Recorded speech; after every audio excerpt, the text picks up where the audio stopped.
Assalamualaikum warahmatullahi wabarakatuh.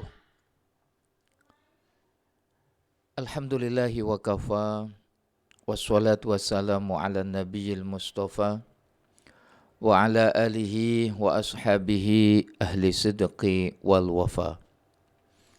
Rabbi shrah li sadri wa yassir li amri wahlul 'uqdatam min lisani yafqahu qawli. Amma ba'du. Bapak Ibu, saudara-saudara sekalian, para pemirsa dimanapun berada, yang besar tak dihimbau gelar, yang kecil tak disebut nama, semoga kita semuanya pantas mendapatkan limpahan rahmat dari Allah Subhanahu wa Ta'ala. Bersamaan dengan nikmat pagi di hari Ahad, di hari Ahad yang pertama di bulan Maulud ini, Rabiul Awal, kita masih bisa bersua dalam keadaan sehat walafiat.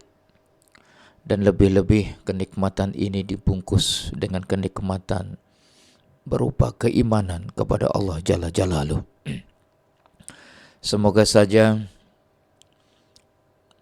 dengan kita berjumpa dengan bulan Maulud ini, bulan Rabiul Awal ini, di mana bulan di situ Rasulullah Shallallahu Alaihi Wasallam dilahirkan, 12 Rabiul Awal hari Senin, menjadi sebab bagi kita umatnya yang pertama bisa mendapatkan syafaatul uzma besok di hari kiamat, dan kita bisa bersama dengan baginda Nabi untuk merasakan lezatnya telaga Kautsar di akhirat nanti. Salawat dan salam semoga selalu terhaturkan kepada junjungan Nabi Agung Muhammad Sallallahu Alaihi Wasallam yang selalu kita nanti-nantikan syafaatnya. Bapak Ibu yang dirahmati oleh Allah Subhanahu wa Ta'ala, semua dari kita pasti menginginkan untuk bisa berziarah ke Mekah dan Madinah, lebih-lebih bisa berziarah di makam Rasulullah Sallallahu Alaihi Wasallam. Tapi apa daya, karena mungkin kesempatan belum tiba, mungkin karena dana belum ada. Biasanya dana ada, tapi kesehatan tidak ada. Dan meskipun kita tidak bisa berada di makamnya Rasulullah sebagai bentuk bahwa kita memang cinta kepada baginda Nabi Muhammad Sallallahu Alaihi Wasallam, tidak menutup kemungkinan kita yang berada di sini, yang masih di Indonesia, yang belum pernah untuk menatap langsung makamnya Rasulullah, napak tilas perjalanan hidup, tempat-tempat perjuangan beliau di Mekah maupun di Madinah. Semoga saja kita diberi kesempatan untuk ke sana dalam keadaan sehat, dalam keadaan iman. Dan di bulan Maulud ini atau Rabiul Awal ini adalah momen yang paling tepat bagi kita untuk meningkatkan atau mengingatkan, minimal mengingatkan kepada kita semuanya seberapa besar cinta kita kepada Rasulullah Sallallahu Alaihi Wasallam. Kalau kita tidak bisa beribadah seperti ibadahnya para sahabat, para ulama, para orang-orang soleh, kalau kita tidak bisa bersedekah seperti sedekahnya orang-orang yang dermawan, orang-orang yang kaya, yang hartanya melimpah, kalau kita tidak bisa melakukan jihad atau berjuang di jalan Allah, berdakwah sampai meninggalkan istri dan anak-anak di rumah, meninggalkan harta bendanya untuk berjuang, berkorban di jalan Allah, sedangkan kita masih di sini, semuanya ini tidak menutup kemungkinan kita bisa menunjukkan cinta kita kepada Kanjeng Nabi Muhammad Sallallahu Alaihi Wasallam.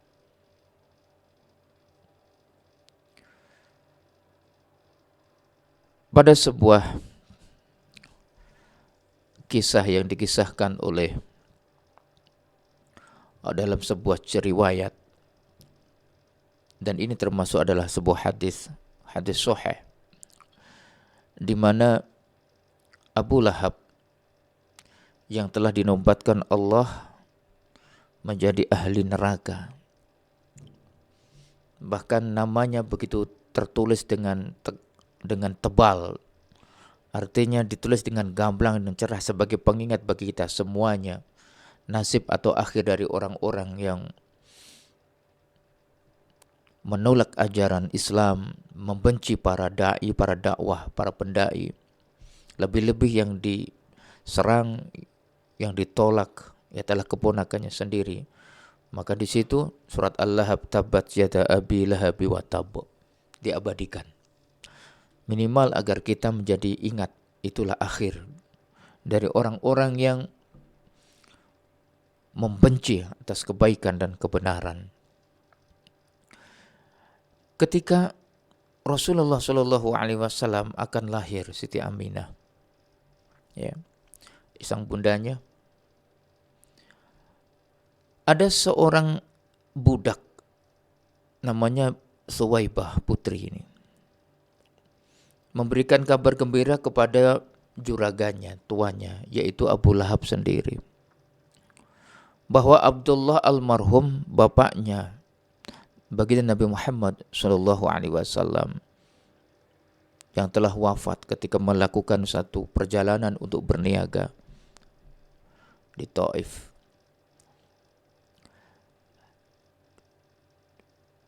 Dia menyampaikan bahwa keponakannya sudah lahir.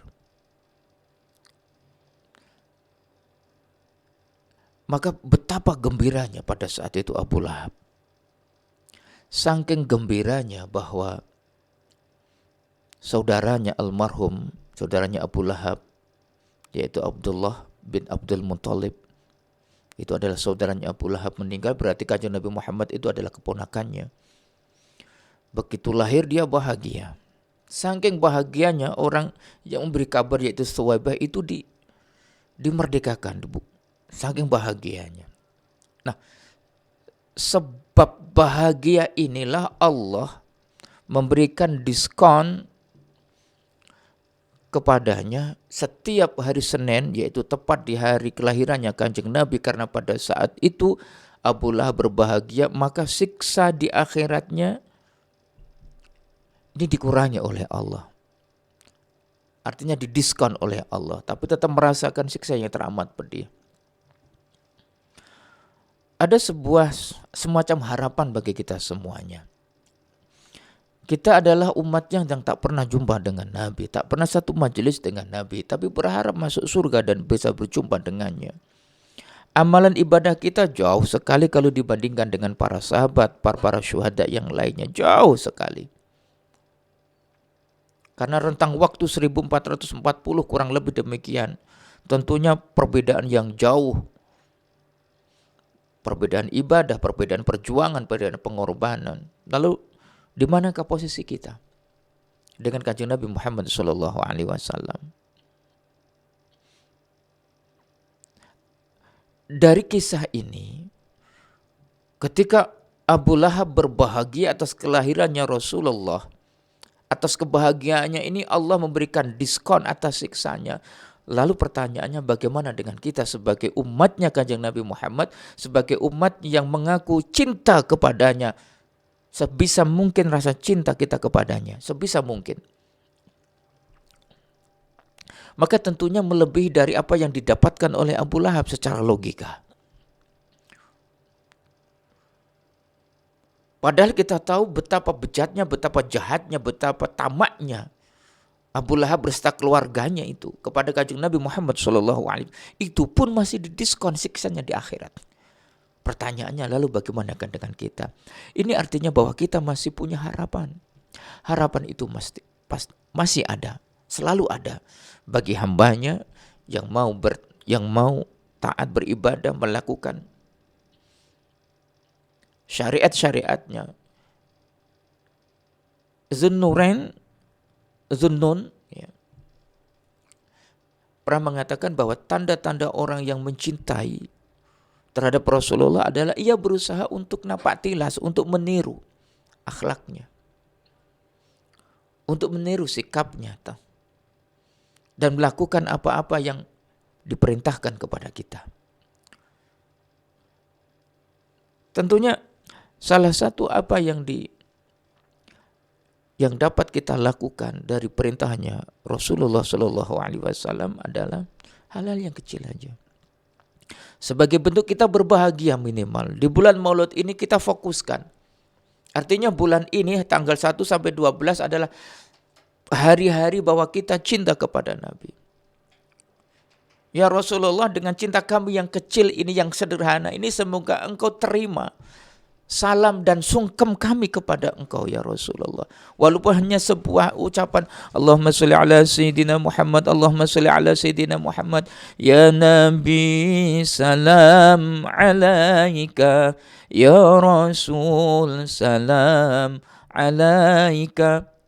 Sebagai bentuk pemujaan kami, rindu kami kepadamu, sebentuk cinta kami kepadamu.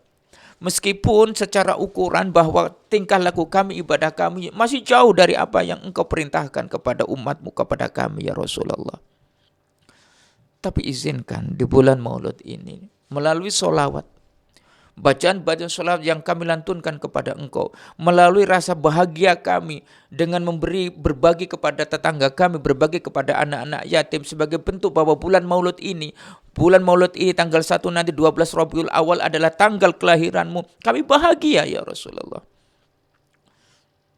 Kami berpuasa Senin Kamis di bulan Maulud ini, khususnya pokoknya di bulan Maulud ini kita bahagia. Ketika ada majelis-majelis solawat, majelis ta'lim, majelis zikir, majelis Al-Quran, majelis tahlil, manakib dan lain sebagainya, berkumpulnya saudara-saudara kita untuk meramaikan masjid, untuk memakmurkan masjid sebagai bentuk kecintaan, kebahagiaan kami di bulan Maulud. Kami bisa bersama mereka dan kalau bisa bentuk cinta kami memberikan kegembiraan walaupun hanya dengan snack seadanya, jajan seadanya, makan seadanya, minum seadanya. Ya Rasulullah, sungguh kami sadar ya Rasulullah, kami tak patut untuk mendapatkan syafaatmu. Tapi kemana lagi kami harus memohon. Kami sadar dosa kami lebih besar daripada amal-amal ibadah kami kepada Allah. Tapi kemana lagi kami meminta kalau tidak melewati dirimu. Karena engkaulah yang dicintai oleh Allah, engkaulah kekasih Allah. Lewat harapan kami kepada engkau, lewat solat yang kami lantunkan, semoga engkau terima salam dan takzim kami, sungkem kami kepada engkau ya Rasulullah. Inna Allaha wa malaikatahu yusalluna ala nabi Ya ayyuhalladzina amanu sallu alaihi wa sallimu taslima. Sesungguhnya Allah dan malaikatnya itu mengucapkan salat kepada engkau. Ya ayyuhalladzina amanu sallu alaihi wa sallimu taslima. Semoga kami termasuk golongan orang-orang yang dipanggil oleh Allah sebagai ya ayyuhalladzina amanu, wahai orang-orang yang beriman. Salah satu tanda orang-orang yang beriman di dalam ayat ini adalah sallu alaihi wasallam, yaitu bersolawat kepada engkau wahai baginda Nabi. Mungkin ini adalah kado yang kecil bagi kami. Lewat kegembiraan kami memakmurkan masjid, lewat kegembiraan kami memasang spanduk atau umbul-umbul sebagai bentuk bahwa ini adalah bulan yang berbeda dari bulan-bulan yang lainnya. Karena di dalam bulan ini ada seorang manusia yang teragung di muka bumi ini sampai hari kiamat lahir, membawa pelita peradaban dunia, mengenyahkan kejahilian, mengenyahkan kegelapan. Ya Rasulullah, di dalam Al-Quran wahyu yang diberikan, dia wahyukan kepada engkau. Allah mewajibkan solat, tapi Allah pun tidak solat. Banyak sekali perintah Allah memerintahkan zakat, sedekah, infak, tapi Allah sendiri tidak infak, tidak zakat. Allah memerintahkan puasa, Allah memerintahkan haji, tapi Allah tidak haji, Allah tidak puasa. Tapi ketika Allah memerintahkan kami untuk bersolat kepada engkau lebih dulu, Allah dan para malaikatnya mengucapkan, memberi contoh untuk bersolat kepada engkau. Berarti ini adalah sesuatu yang agung, sesuatu yang paling mulia, amalan yang kecil tapi berdampak sangat luar biasa. Tidak membutuhkan modal, tidak membutuhkan waktu yang khusus, tidak membutuhkan kondisi dalam keadaan suci atau tidak. Dimanapun, kapanpun, dalam keadaan apapun, kita bisa mampu untuk mengucapkan sholat kepada. Namun ketika dalam keadaan seperti kami masih punya kesehatan, kami masih bisa makan, kami bisa masih merasakan pahit kecut manisnya suatu makanan. Tapi jikalau kami lalai untuk mengucapkan sholawat, lebih khusus di bulan Rabiul Awal ini, di bulan Maulud ini, maka sungguh kami bersaksi dalam diri kami sendiri, kami menjadi orang-orang yang sangat rugi. Dan mungkin saja kami memang tidak pantas mendapatkan syafaatmu besok di hari kiamat. Ya Rasulullah, kami teringat tentang kisah sahabatmu yang bernama Thauban, seorang budak tak tahu di mana ayahnya, di mana bundanya, bahkan tak punya rumah. Tapi yang ia cintai hanyalah engkau, ya Rasulullah. Dimanapun engkau berada, pasti ada Thauban. Ia mewakafkan dirinya untukmu dan untuk agamamu. Saking cintanya, ketika Thauban tidak melihat wajahmu, tidak melihat dirimu, ada kegusaran, ada kerinduan yang begitu menggunung, ada keresahan. Tapi ketika bisa menatapmu, walaupun itu dari jauh, kerinduan, kegelisahan, kekhawatiran pun hilang. Ya Rasulullah, bisakah kami merasakan perasaan seperti itu? Andaikan kami memang tak bisa menatap wajahmu, tapi ada penyesalan, ada kekhawatiran bila bibir dan hati ini tidak mengucapkan sholawat kepadamu. Bila bibir ini dan hati jiwa ini lupa untuk menyebut namamu. Allahumma salli ala sayyidina Muhammadin tibbil qulubi wa dawaiha wa afiyatil abdani wa shifaiha wa nuril absari wa diyaiha wa ala alihi wa sahbihi wa sallim. Wahai baginda Nabi, wahai kekasih hati kami dunia dan akhirat, terimalah salam sungkem kami dari pojok kampung Pabilan, dari pondok pesantren Ihsanul Fikri ini, bersama dengan anak-anak kami yang sedang thalabul ilmi ini, bersama-sama mengumandangkan sholawat sebagai wujud kecil cinta kami kepada engkau. Ya Rasulullah, ya Habiballah, mudahkanlah bagi kami ya Allah untuk mencintai orang yang engkau cintai, untuk terus memuliakan kepada hamba-Mu yang paling engkau cintai.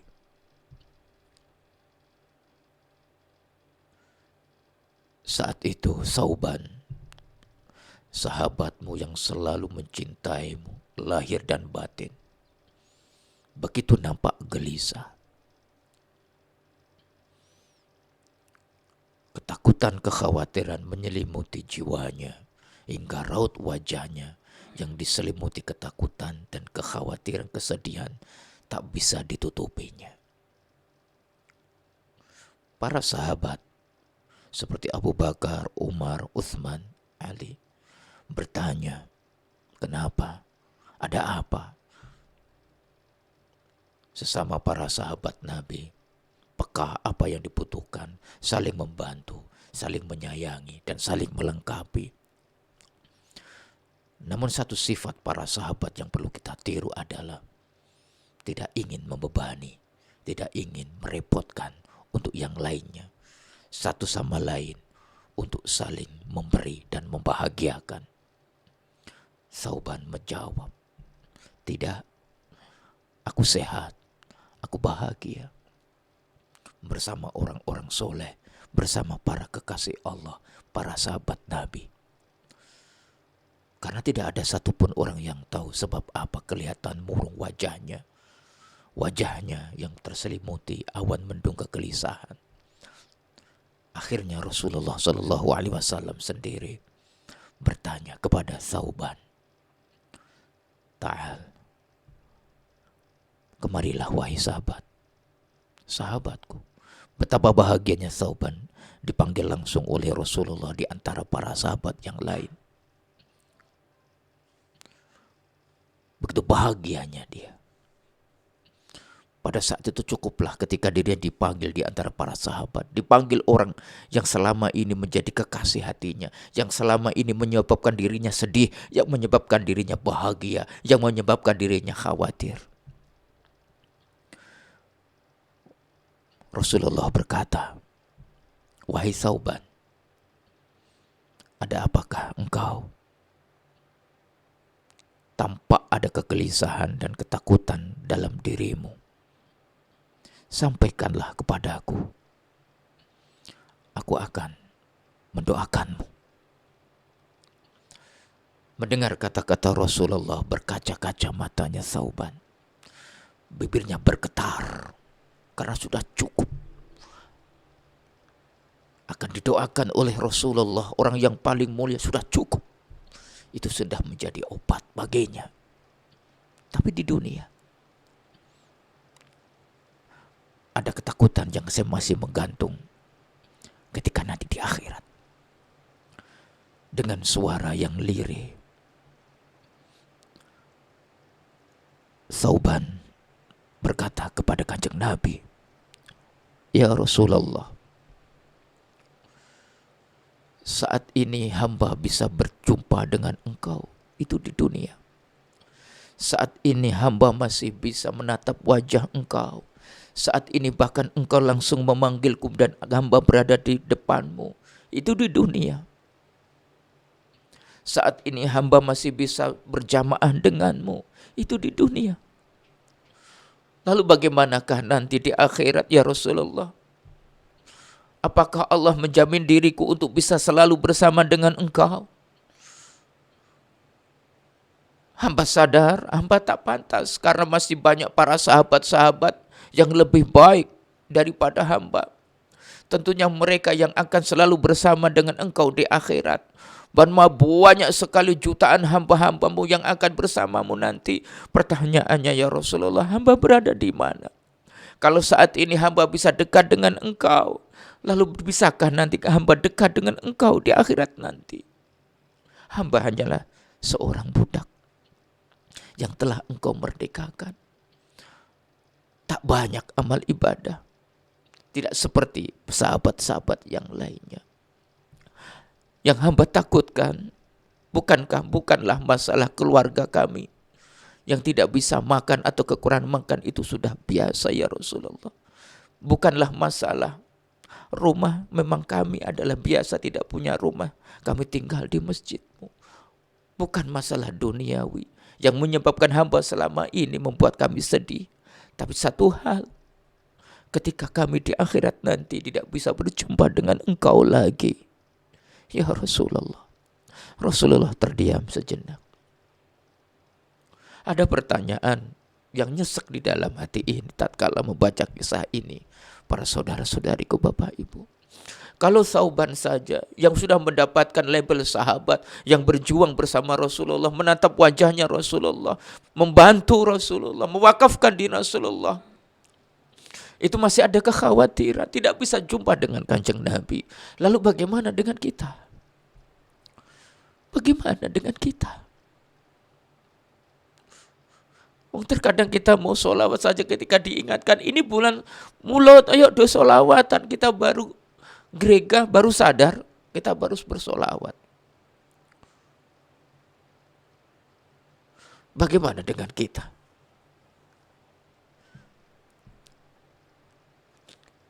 Kemudian, tak lama dari keheningan antara sahabat Thauban dan Rasulullah, malaikat Jibril turun memberikan wahyu sebagai jawaban. Wa may yuti'illah wa rasulahu faulaika ma'alladzina an'amallahu nabiyyin wasiddiqin wasyuhada wassalihin wa hasuna ulaika rafiqa.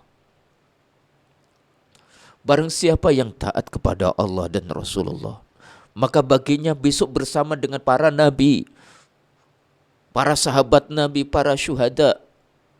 Dan mereka adalah teman-teman yang setia, teman-teman yang terbaik.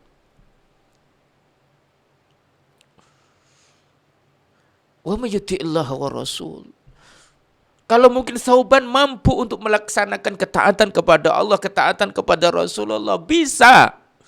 Pertanyaannya kembali adalah, lalu bagaimana kita? Ketaatan kita. Lawang kita diminta untuk membaca Quran 5 menit saja mata kita pedas. Tapi kalau membaca WA 2 jam, 3 jam, kuat. Kita diminta untuk bersolawatan saja 2 menit terus angop. Tapi kalau TikTokan semalaman kuat, nonton YouTube kuat. Di manakah kita ketaatan kita? Masih ada harapankah? Ya Rasulullah, rahmatmu meliputi segala alam. Kasihmu untuk umatmu. Di akhir hayatmu yang kau sebut bukan anakmu Fatimah, bukan istrimu Khadijah dan lain sebagainya Aisyah, tapi yang kau sebut ummati, ummati, ummati. Bahkan engkau memberikan kabar yang gembira pada kami. Siapakah orang yang paling dekat dengan Rasulullah di hari kiamat nanti? Ternyata bukan sahabat, bukan orang-orang yang setiap pekan, setiap bulan, setiap tahun pergi umroh, pergi haji. Tapi bagi kami yang di desa yang tidak memiliki kemampuan untuk itu semuanya, bisa berada dekat denganmu, orang yang paling dekat denganmu di akhirat. Syaratnya mudah, tidak membutuhkan modal, hanya mau saja. Man aktsaruhum alayya sholatan. Orang yang paling dekat denganku besok di hari kiamat adalah mereka yang paling banyak membaca sholawat. Allahumma sholli ala Sayyidina Muhammad. Mengingatkan diri saya pribadi,